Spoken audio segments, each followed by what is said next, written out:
अब बताइए इतने अंडे हैं तो ये काम राजनीति का क्यों कर रहे हैं भाई? मैं तो बार बार कहता हूं ऑमलेट की दुकान खोलो, ऑमलेट बेचो। और छत्तीसगौर में 11 में 1 सीट है तुम्हारी, गुजरात में 26 में 1 है, उड़ीसा में 21 में 1 है, पश्चिम बंगाल में दिखा रहे हैं। गौरव जी, फैजाबाद क्यों हारे? तो चुनाव खत्म हो गए हैं। गौरव जी, मंत्री है चुनाव जिन्होंने 5वीं सबसे बड़ी अर्थव्यवस्था बनाया। ठीक है, तो चुनाव फिर खत्म हो आप गए, बोल रहे हैं सरकार बन गई है, प्रधानमंत्री नरेंद्र मोदी फिर से, बोलेंगे। ठीक है, प्रधानमंत्री नरेंद्र मोदी फिर से बन गए, फैजाबाद क्यों हारे? क्या इसमें एक बड़ा सबक नहीं है बीजेपी के लिए? एक छोटा सा जवाब उसके बाद से। नमस्कार साथियों, मैं आपका दोस्त अशफाक अहमद और आप देख रहे हैं देशभक्त चैनल। ये जो यूपी में भारी है भाजपा, और उसके बाद से जो छीछा लेदर हो रही है, तो खुद भाजपा के अंदर ही कलह मचा हुआ है, भयंकर जबरदस्त तरीके से मारामारी चालू है। तो नेता है एक दूसरे को सिर फोड़ने पर उतारू है।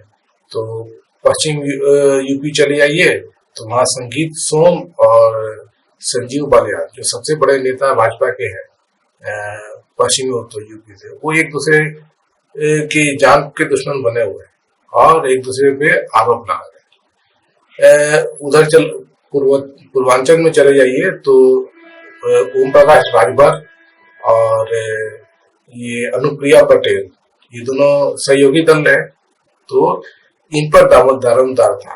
तो वहां पर दोनों के दोनों गिरे हैं और पूरा का पूरा जो है छिन्न भिन्न हो गया पूर्वांचल। तो और दूसरा उसके अलावा खुद योगी आदित्यनाथ और बनारस भी उधर ही आता है पूर्वांचल में, जहां से मोदी चुनाव लड़ते हैं।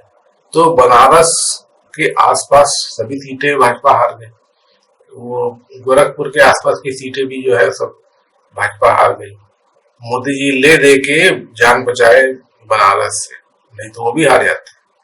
और सबसे बड़ा जो था यूपी का अयोध्या, और अयोध्या में जो मार पड़ी है भाजपा को, तो अयोध्या ही नहीं उसके आसपास श्रावस्ती, बस्ती, ये तमाम जो सीटें हैं सब हार गई। तो ये बहुत बड़ी किरकिरी है भाजपा के लिए कि जिस अयोध्या के नाम पर, जिस राम मंदिर के नाम पर पूरा चुनाव लड़ा गया, सबसे बड़ा मुद्दा इस बार राम मंदिर, और वहीं से भाजपा हार गई। राम मंदिर चला ही नहीं पूरे देश में। तो इस पे भाजपा जो है वो घिरी हुई है, खुद अंदर ही अंदर कलह चालू है। तो ये सवाल भाजपा वालों से पूछो तो आए बाएं दाएं झांकते हैं, बगले झांकते हैं, जवाब नहीं है इनके पास कि आखिर क्यों इतनी बुरी तरह हार गए। वैसे जवाब है, और जवाब ये है कि यूपी में जो गुजरात मॉडल है, मोदी जी के सब गुजराती बिजनेसमैन जो मोदी जी के मित्र, तो वो पूरा कब्जा करने पर लगे हुए थे, खास करके अयोध्या। बाकी जगह तो पूरे देश में आप देखते ही हैं कि हर चीज अडानी का हो जाता है। एयरपोर्ट अडानी, पोर्ट अडानी, कोयला खदान अडानी, बिजली कंपनी अडानी, बिजली सप्लाई जो करती है, जो बिजली का जो बिल बनाती है वो अडानी, सब अडानी को होते जा रहे हैं और मोदी जी के मित्रों का होते जा रहे हैं। तो यूपी में भी यही कब्जा करने की राजनीति चल रही है। तो अयोध्या में जितना भी जमीन जायदाद है, जो प्राइम लोकेशन, वो सब जो है बाहर के लोग आके छीन लिए हैं, बोलना चाहिए, जबरन कब्जा किए हैं। लोगों को झूठे केस में फंसा के, जबरन दबंगई करके, दादागिरी करके या बेवकूफ बना के, छल प्रपंच करके उनकी जमीन हथिया ली।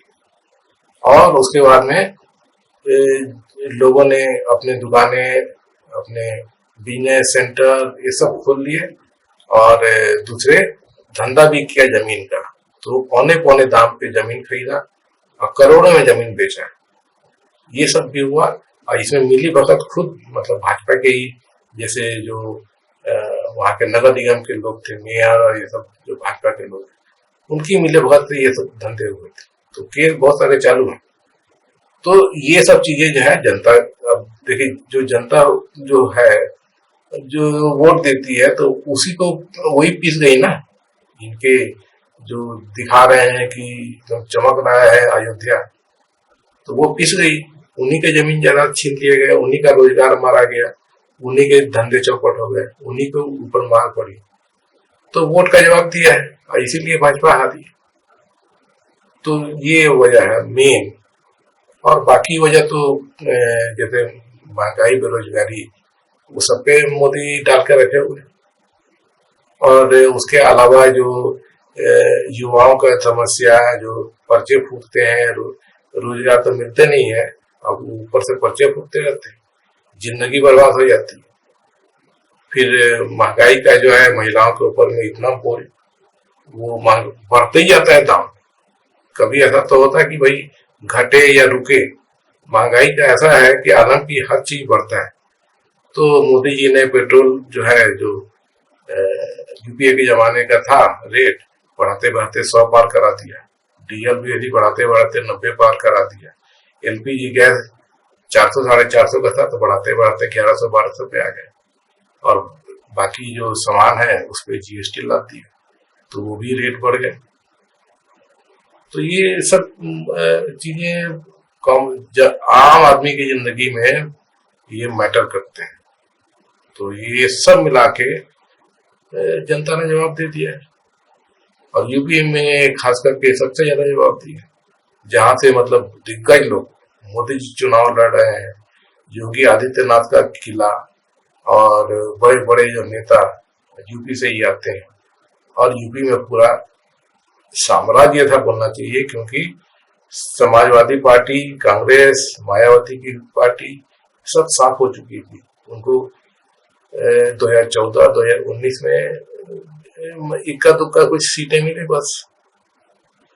और उसी यूपी में इस बार उल्टा उलट हो गया पूरा, भाजपा ही साफ हो गई। समाजवादी पार्टी जबरदस्त जीती है, कांग्रेस भी जबरदस्त जीती है। तो जो राजनीति है उसने जो करवट बदला है यूपी में, तो ये खतरे की घंटी है भाजपा के लिए। और मोदी जी का समझ लिए कि ये आखिरी चुनाव है, अब मोदी जी की राजनीति खत्म दिखती है। नमस्कार साथियों, मैं आपका दोस्त अशफाक अहमद और आप देख रहे हैं देशभक्त चैनल। ये जो मेरा वीडियो है, अगर आपको पसंद आता है तो लाइक कीजिए, शेयर कीजिए और मेरे चैनल को सब्सक्राइब कीजिए। मेरी आवाज़ जो है ज़्यादा से ज़्यादा लोगों तक पहुंचेगी, तो जो खबर है जो मैं दिखाता हूं, तो उससे लोगों का फ़ायदा होगा। क्योंकि मैं सच्ची खबरें दिखाता हूं और जो सच के साथ रहता हूं।